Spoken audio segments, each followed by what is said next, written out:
আপনারা দেখছেন হিন্দুস্তান টিভি বাংলা। গাছের ভেতর থেকে বের হচ্ছে আগুনের ফুলকি, আর এই আগুন দেখে গ্রামের মানুষেরা আতঙ্কিত। এমনই এক ঘটনা লক্ষ্য করা গেল পূর্ব মেদিনীপুর জেলার কোলাঘাট থানার বাবুয়া মহিষগোট গ্রামে।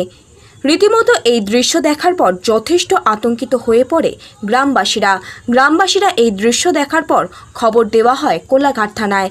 কোলাঘাট থানার পুলিশ এবং কোলাঘাট থার্মাল পাওয়ার প্রজেক্ট থেকে একটি দমকলের ইঞ্জিন এসে আগুন নিয়ন্ত্রণে আনে।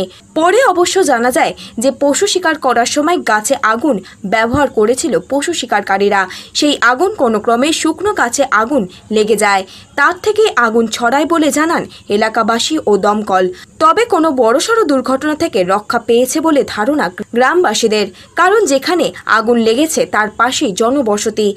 এখানে কোনো বড়সড় দুর্ঘটনা ঘটতে পারত বলে ধারণা এলাকাবাসীর।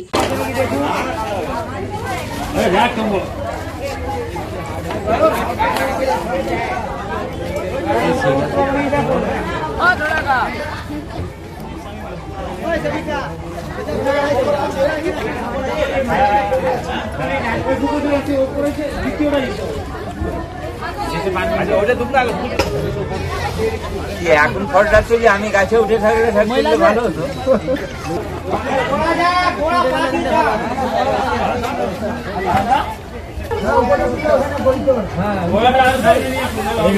এই সাইডে আমরা এখানে